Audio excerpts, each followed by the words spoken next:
যে আপনাদের এখানে যে জয়েনিং প্রোগ্রাম, এটা কত পরিবার কত ভোটার জয়েনিং করছে এবং কোন কোন পার্টি থেকে এখানে মোতা পার্টিতে জয়েনিং করছে?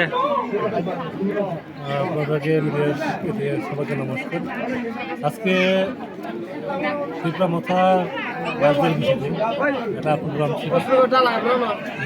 এই রাষ্ট্রের বিষয় থেকে অল্পমান পাড়া থেকে আর বিভিন্ন পাড়া থেকে সিপিএম এবং বিজেপি থেকে ছেলে এগুলো ছাত্র এবং ফ্যামিলি কত ভোটারজন আসলো 18 ভোটার নাম। আচ্ছা, আপনারা যে এই যে আজকে যে উঠান সভার থেকে কি বার্তা দিতে চাইতেছেন, যে এই যে সামনে এডিসি ইলেকশন নির্বাচন, আপনারা কি বার্তা দিতে চাইতেছেন? আমরা এটাই বার্তা দিতে চাই, দেখুন শুধু আমাদের এই ছামর বিধানসভা কেন্দ্রের অন্তর না, সারা ত্রিপুরা সমগ্রের মধ্যে আজকে যেভাবে চলছে যে বিজেপির যে সমস্ত ইয়ে থেকে শুরু করে সমস্ত অংশের মানুষ আজকে ত্রিপুরার মাথায় যোগদান করার জন্য প্রস্তুত। আমরা এটাই চাই, শুধু আজকে একদিন না, আমরা এই ৯৫ নং সামুতে দফায় দফায় প্রত্যেক দিন কোনো না কোনো জায়গাতে আজকে ত্রিপুরা মাথারা আছে বিভিন্ন পার্টির তরফ থেকে আসার জন্য চলছে।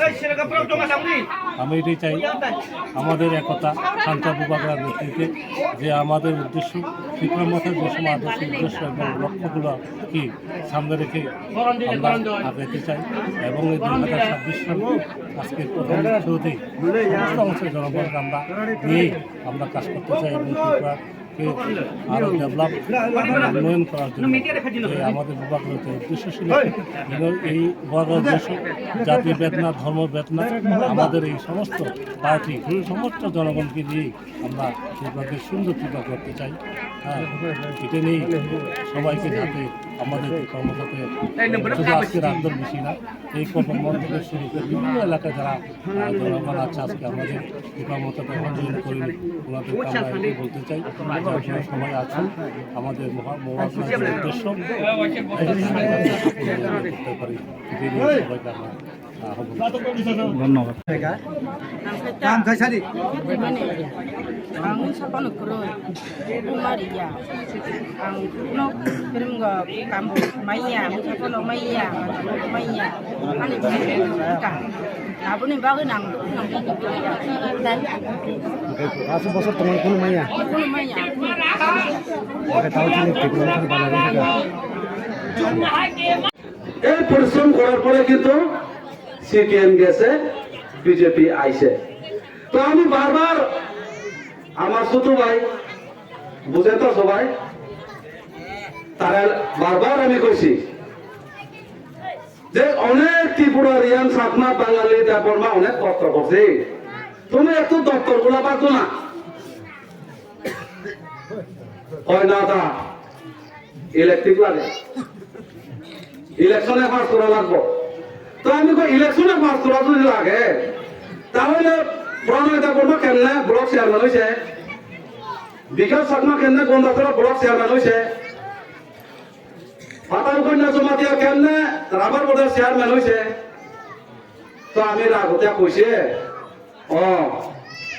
এগ্রিকালচার চেয়ারম্যান একজন বানাই দিলে পাঁচ লাগার লাগিয়া ওই তার কাছে যাইব, তোমার কাছে তো যাইতো না। সব দপ্তর একজনের হাতে। বিজেপি কি কইছে, এক ব্যক্তি এক পদ, কিন্তু একজনের কয়টা পদ গণেন একটু, MLA, block chairman, food committee ration কার্ডে বানাই এটার চেয়ারম্যান, হেলথের চেয়ারম্যান, এরপরে অ্যালটমেন্টের চেয়ারম্যান, এরপরে হর্টিকালচার, এগ্রিকালচার, এয়ার কাপিল সমস্ত ডিপার্টমেন্ট করতে সব চেয়ারম্যান একজন। তো ত্রিপুরার রিয়ান কি কষ্ট করছে না, চাকমা অনেক কষ্ট করছে না, দেবর্মা কষ্ট করছে না, ওয়াংসা কষ্ট করছে না, সব একজন লইছে।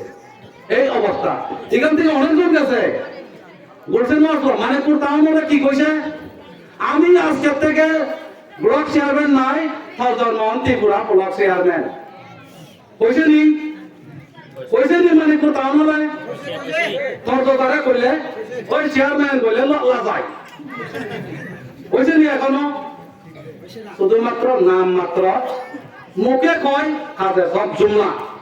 এজন্য আমি কই কিটা ভারতীয় জনতা পার্টিরে কই আমি ভারতীয় জুমলা পার্টি, বিজেপির মতন মিছা কথা কয় না। 2018 আগে কি কইছে? আনি সরকার পাইকা 50,000 চাকরি নাই বছরে, কইছে নি? সব ঠিকলা শিখলি জুবান মতো আছে, সব গেছে বিজেপিতে। কই একজনও পাইছে? পাইছে নি? পাইছে না। এরপরে সুনীল দেওদরজি বড় নেতা, যাও আমি সম্মান করি তার উনারে, কইছে কি তা মিস কল দিলে রূপদার মিল জায়গা। আমি কইছি নি? আমি তো কইছি না। দিল্লি থেকে আইয়া সুনীল দেওদরজি কইছে মিস কল জায়গা তো রূপদার মিল জায়গা। বা যখন ইলেকশনে জিতলো ফোন করলে নট শুধু দিব লাইনও তো কেনা। তো এই ভাতি কে করবো কো? অনেক বেকার। আমি বারবার কই লতা পাতা কচু বিক্রি কইরা কোনো মতে বিয়ে পাস করছে। বিয়ে পাস করা এই ছেলে চাকরি পাই না। জুতা কইরা গেছে বিজেপির মিছিলে ঘুরতে ঘুরতে। এত সিপিএম আসলো, সিপিএম এর সময় এত কাজ করতে জুতা কই হইছে, আর ইন্টারভিউ দিলে নাই। তাহলে কি করব? বাধ্যতা ওই বেঙ্গালুরু গিয়া কোম্পানি কাজ করে, ওই আগরতলা গিয়া যুবালি মিস্ত্রি যুবালি কাজ করে। এই যুবক